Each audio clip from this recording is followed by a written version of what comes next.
What's going on, y'all? Raven here, back with the new disc golf video. Haven't made one of these in like 2 years at least. It's been a long time. Today I'm playing Bartholomew Park here in Austin, which is one of, if not the oldest course in Texas, from what I've heard. Really cool course. It's been redesigned. It used to be a really shoddy 15-hole, broken down course with a lot of like shanty town homeless encampments on the fairways, but now it's back to its original glory with a slightly new layout, some AMTs. Pretty much everything here is a par 3 except for one hole, give or take. I'll touch on that in a little bit. But yeah, it's super cold to me, 40 degrees. You know, I'm a Texan, this is cold, so we'll see how well I play. Might just do the front 9, full 18, we'll see. But yeah, just need to get out and move around, figure out how to make a video, so let's go. All right, hole 1, 307 feet from the pro tee, across the creek, uphill a good ways, so it feels farther than it is. OB right with the road, obviously. The creek is pretty deep most of the time, so you definitely don't wind up down there. It's pretty murky. I'm gonna vanish, axiom vanish, try and shoot for par at the very least.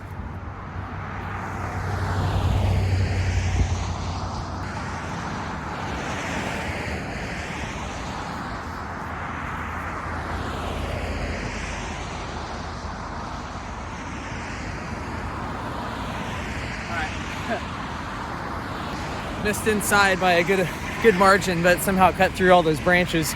I'm in a pretty good spot for par. All right, so first shot of the day, not too bad. Form was a little bit off, but didn't wind up down in that. That's what you want to avoid. There's also this old like rug down here, which I can only assume is somebody creating like a sort of makeshift tee for like a red tee. So you got the AM right there, which I guess would be like the white tee, and then blue pro in the back. Used to be only the pro tee on this. So all the additional tee pads they put in this course are the AM tees. And there were 2 holes that were par 4 on this course, one of which is going to be hole 3. I still play it as a pro.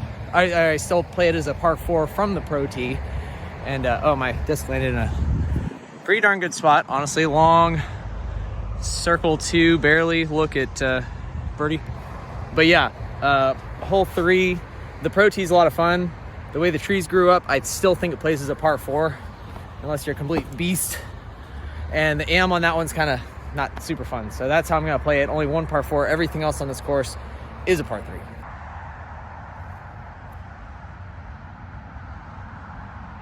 Not my best effort.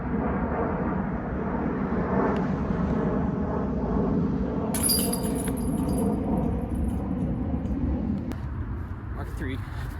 All right, so hole 2, 188 feet, pins straight ahead.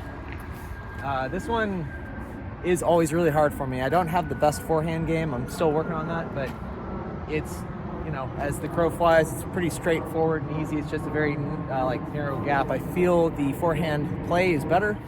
Backhand turnover also works with like a putter or a mid. I'm probably gonna go forehand.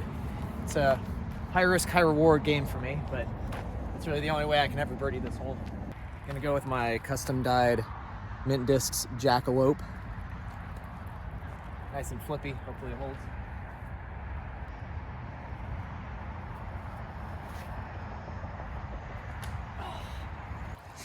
And yeah, if you want a nice flippy disc, I could not recommend the Jackalope enough. I know that pretty much everybody already knows that, but I'm gonna say it anyway.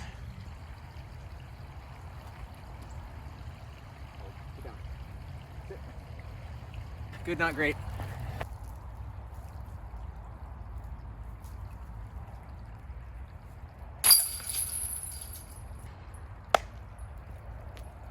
Another par.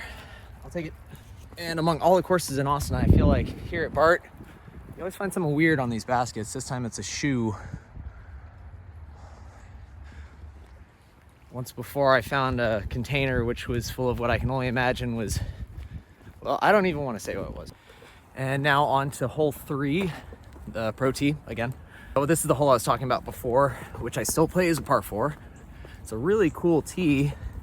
It's just since the trees have grown in, there's no like real viable look at it aside from just chucking it over the trees. A good thing is, well, actually no, it's a little bit more open than last time.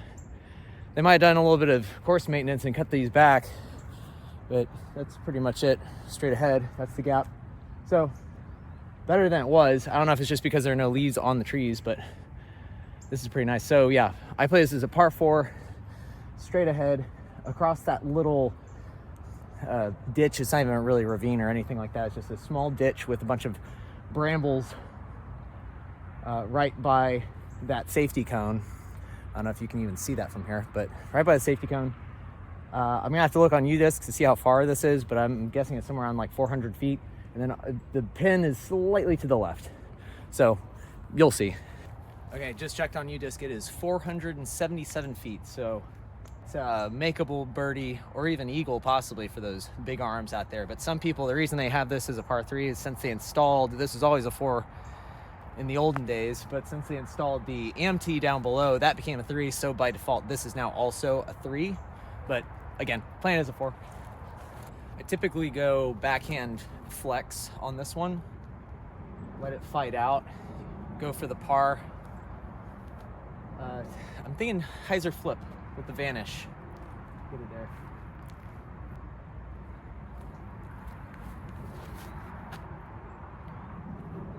Right out.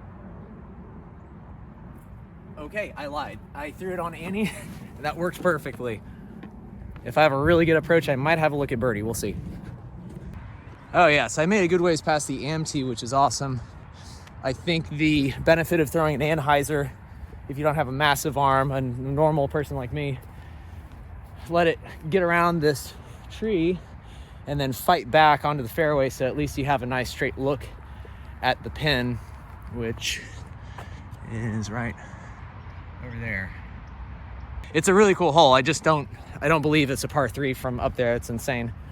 So yeah, this is for my up and down.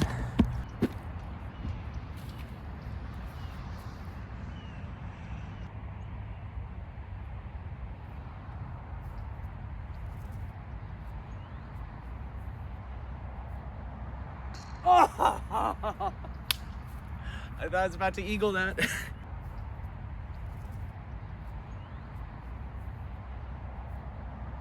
Hit the underside of the basket.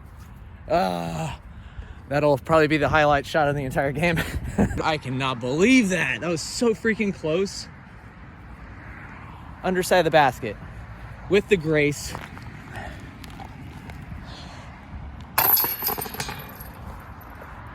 Let's go. 1 down. Unless you're a purist and you believe that's par 3. But again, I'm counting that as a birdie. Alrighty, so new hole 4. This is one of, I guess, 3 or 4 new holes they installed. Might be more than that, honestly. I should have done my research before I came to shoot this video, but it's new. This one's like 180 feet-ish. I didn't even look on UDisc, but it's straight ahead to the left. Nice little backhand skip is a really good line. Throw a mid. Yeah, I probably gotta go compass. Something slightly overstable just to make it around the corner. And watch out for that little baby tree in the center. It's like weirdly a magnet of a tree. Actually, changed my mind. I'm gonna go Latitude Explorer.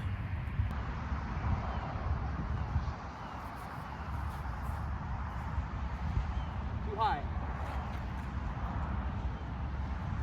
Okay, I think that might actually be parked. I missed my line, went really high. I was going for like a low skip, ideally, but got through the branches, so I think we're sitting pretty. Yeah, that's like 10 feet away. This is kind of a gimme of a birdie unless you catch something early.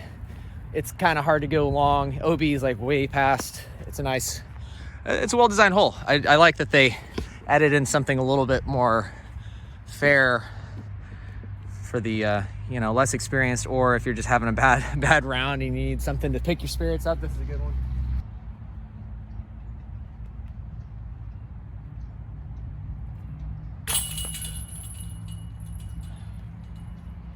All right, 2 down through 4. That's pretty good for me. This one, this next hole, hole 5, this is the same as it's always been, you know, sans the new tee pad, which I love the fact they put in actual tee pads, no longer dirt. This one is another, well, I don't even know if this is, it's like upper 300s. I'll look again on UDisc and find out for certain, but it's really straightforward. Miss those trees in the middle. Don't go in the parking lot. It's uphill, so it feels farther than it is. Even if you rip your farthest throw, especially on a backhand line, which I think is perfect, it's hard to get there, even for par. So this is one that I either par or bogey 99.9% of the time. The UDisc says this is 373 feet, which sounds about right. That's what I figured. And I looked on UDisc just now, and it actually says hole 3, that one that I was saying it was in contention of being a par 3. It shows it as a 4. So if UDisc says it's a 4, I'll take it. Anyways, I'm thinking, I don't know, I usually just go backhand, high hyzer, just with a high-speed disc. Got a slight tailwind, so hopefully that should help. I gotta throw my slightly less stable Vanish. I have a bunch of these. It's such a great disc, but gonna throw this one. Hopefully it flips up a little bit, right side, and I get a decent skip. It's too high. Yeah, I mean, it's not a bad spot to be. I definitely got the nose up on that one. Didn't get a whole lot of distance, but it's in a good spot. I should have a makeable up and down from there. All right, it's starting to mist out a little bit. We'll see how long I can keep this going for. It'll definitely be the front 9. 100 feet-ish. I'm gonna go mid with the compass.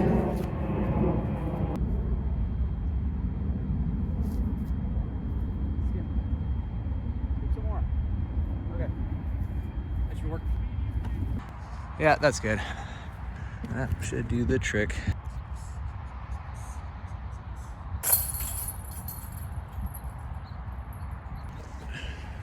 Hey, doing well, how are you? Hole 6. This is a pretty tricky one. You got about, I would say 300 some odd feet off to the right on the other side of that massive water retention ditch situation. The trees have definitely grown in a bit. It used to be a slightly easier shot to make. Of course, then I didn't have the arm, so it's like give and take. I got the distance, but you gotta deal with the trees now. You can go backhand, but it's usually, you know, if the fade takes over, it's gonna keep you away from the basket. Right-handed forehand is what I usually wind up doing. I just go for placement. Again, it's a tricky par to make from the pro tee, and yeah, just try and throw it as far as you can. That's the only thing you can do on this.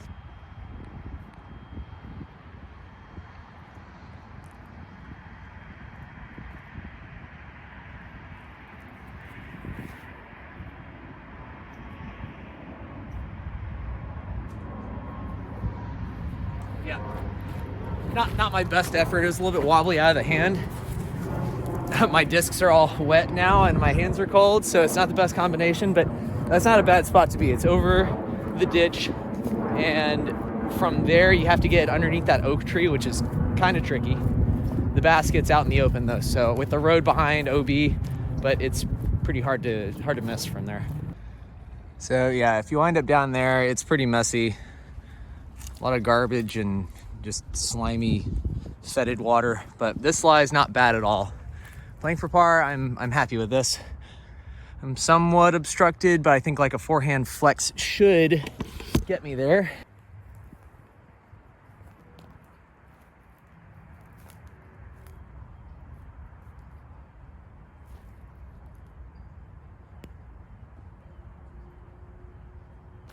All right, that'll work. That was my Axiom Excite. I forgot to say what disc it was.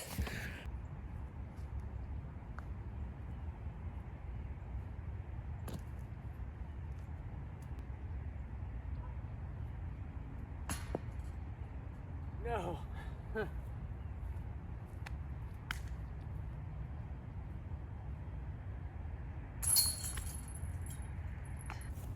Unfortunate, but not surprising. I've bogeyed this one many times from the pro tee. So Yeah, a really cool hole though. I like the layout. I just wish those trees were a little bit lower. And it was 330 feet. I checked on UDisc. All right, so hole 7 at Bartholomew. This is 200 feet straight ahead. I don't know if you can see the pin, but it's directly behind those trees. There's a little like outcropping, open area. So forehand low skip is the best play if you can get the skip. Otherwise, thumber works well, tomahawk if you have it. There is a very small line for a backhand. I've also done sky hyzer, so there's a lot of options on this one. I just prefer, typically I prefer the forehand look.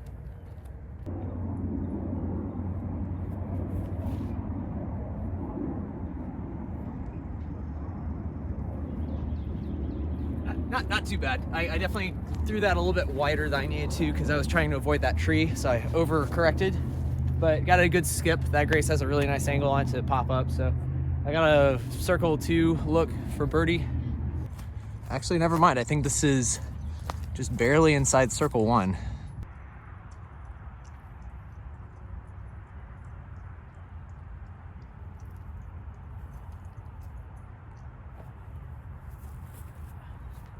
Close, that was close. Right height and everything.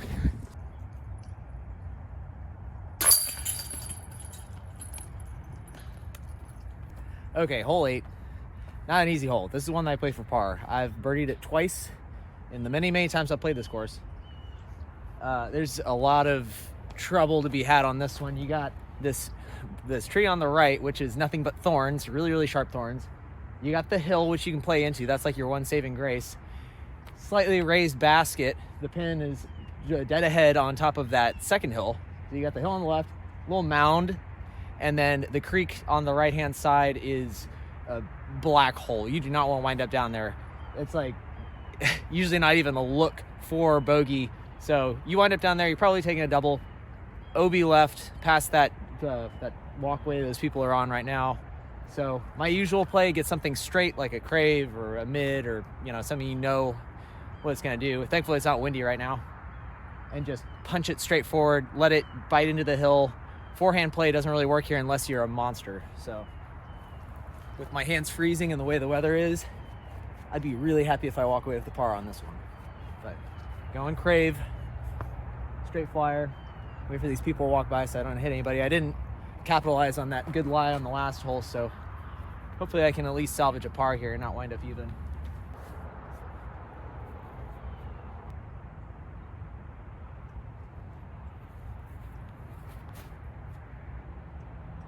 Get down. Okay. I was definitely a lot more conservative than I needed to be there. Could have thrown a lot farther, but didn't go B. At the top of the hill. Got a nice look at it from there. Probably not a birdie. Yeah, my phone is getting wet. There's my disc. Well, I mean, honestly, this is even a tricky par from here because if it hits that hill and it rolls down, you're in trouble.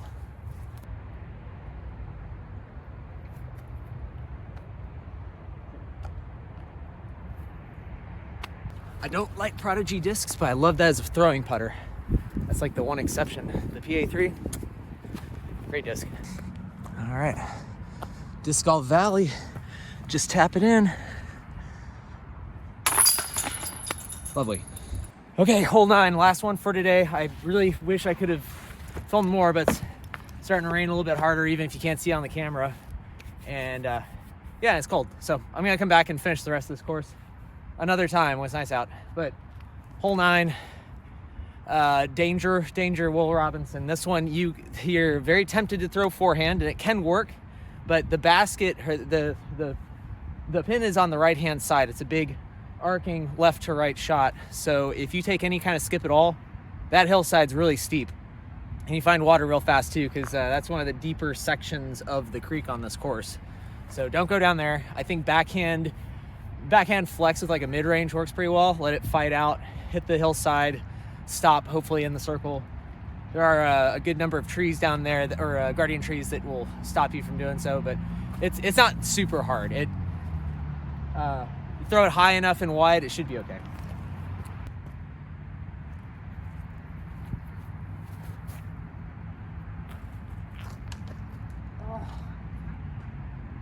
No, that was looking so good.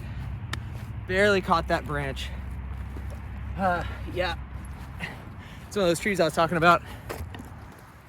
Perfect angle and everything, but it got a little bit inside.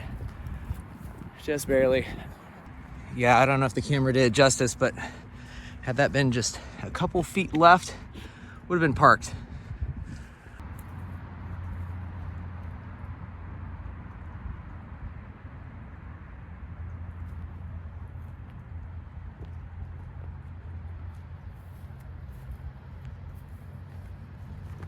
Yep. Take my medicine on that one, lay up. Just tap it in. And also, I think I lied. I'm gonna play hole 10 real quick just because it's right here and it's really short. And then we'll call it. All right, bonus hole, hole 10, 160 feet, I think is what it said. Butter is the trick. You don't wanna go long. That's the one thing is this hole baits you into the ace run, which is very makeable. Straight through, hyzer line through the trees for a backhand player, or right-handed backhand player. And yeah, if you go long, you're in the creek, OB, or you're in those bushes, which are really bad, so it's a good placement shot for a birdie. And, you know, if you're feeling spicy, go for the ace. I'm going to go PA3.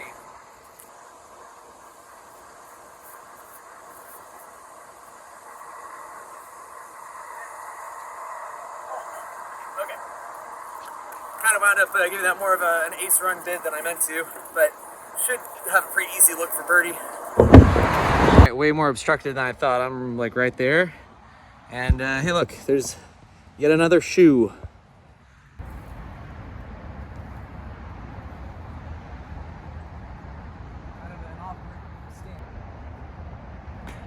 No.